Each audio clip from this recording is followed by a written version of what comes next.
I'm Dr. Michael Appa, here to talk to you about Crest 3D White 2-Hour Express White Strips. I thought you had to drill your teeth down, shave them down, so you could put the veneer caps on. You say that's not the case. That is not the case. And shave is an ugly word. I know. Let me ask you a question. Has your work evolved at all?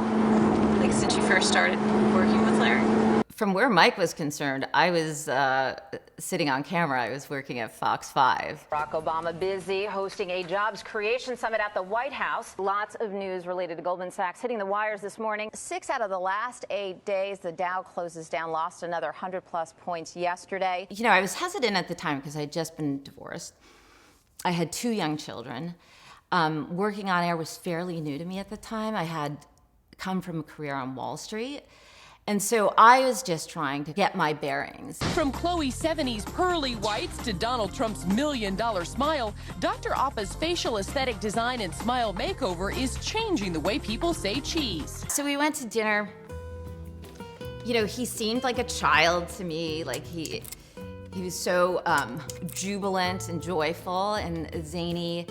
And I kept suggesting that he actually go out with the entertainment reporter, because that seemed more in line with what I saw of his lifestyle. He seemed exasperated because I seemed sort of impenetrable to his, you know, boyish charms. And so he said, "What do you want in someone?" And I really thought about that, and I had thought about this for a while, and I said, I would just like someone who's kind. And he took that really seriously, and really from that point on, we barely spent any time apart from one another.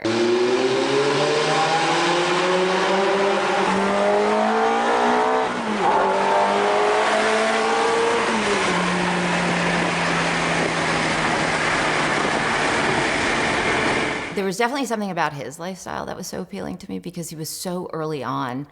Even if he thought he had already accomplished a lot, I just saw that like he had barely scratched the surface of what he could be professionally. This was still before social media was really so influential. So he really wanted to be on television all the time. We'll look at some of the before and after pictures because let's see some of the range here. Let's just put up one of these on the screen here and tell me what we're looking at. I mean, This is not bleaching. This is something completely different. This is something called facial aesthetic design. It's using porcelain to really utilize and change a smile.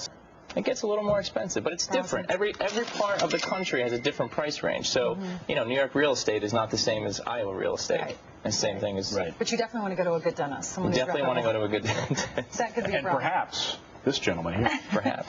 In the beginning, though, what I would try to help him do is figure out who he really was on camera. And not to think about it as being on camera, but how to speak in a way that would be camera friendly, but also really express who he really was. Do they teach you in dental school when you're learning about this stuff? Do you go through the differences in ethnicities? Like, No. you don't. No. Not at all. I mean, you don't go through anything. You don't go through anything about actual aesthetic dentistry. You go through tooth shapes and tooth forms and trying to get this ideal golden proportion of a smile to fit into your patient's face, and that's where they're wrong. That's what I'm trying to Like when teach. you have an Asian patient come in, you don't give her Caucasian teeth. Did you read that from me? No. You didn't? No, I said that you to you? said to me that Asians have a broader Oh. base Okay. to their teeth. That's like, part and of, that's all I'm. part of what I did. That's what I'm saying. And I've said that before in interviews. I just didn't know if you read it, but No, you said what? I've said that, you know, different ethnicities need different teeth, and you can't give a Caucasian. I said exactly that. An Asian girl, Caucasian girl's teeth. It was just that he had this eye to see it. It's sort of like an artist seeing shadow and light and how that plays on, say, water, or how that plays against someone's face. And that was something that I don't think can be taught, but I think he was able to take that and sort of translate that in dentistry. 5 years? I would like to... 5 years. I'll first fully own my practice, which would get nice. I'll be off my back, so to speak. Will it just be the Appa group then? I don't know. Depends. Okay. And if it would be anything, it'd be called Apple Aesthetic.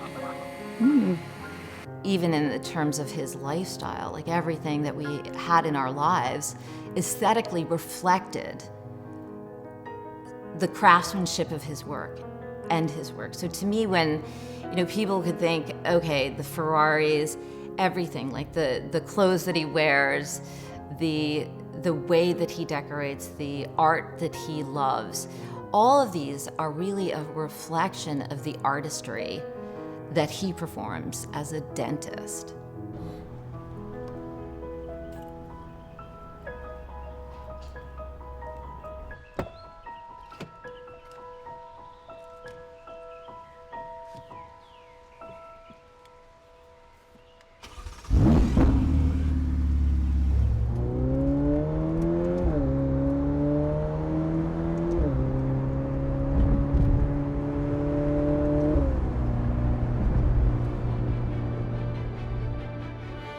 When I say I look at special people who did special things, Ferrari is a person that is one of the most inspiring individuals that I can think of.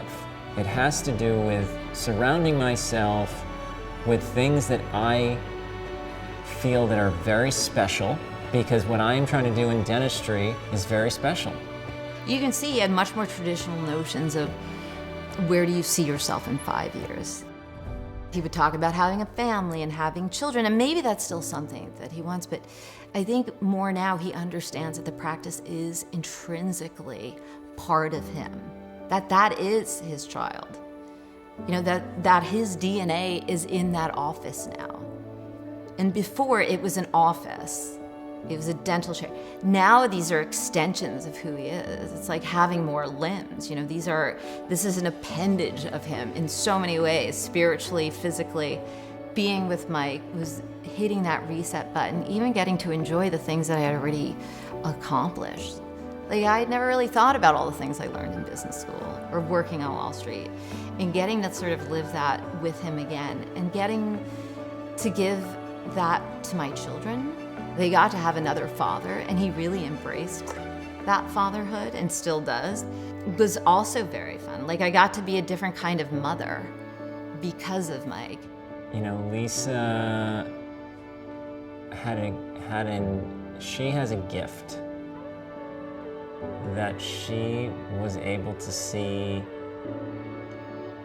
who I was as a person and who she knew that I could be as a person. Like, she reoriented in my brain the ability to say that's right and that's wrong. Because I was raised on certain principles from, quite honestly, probably a smaller scope of the world.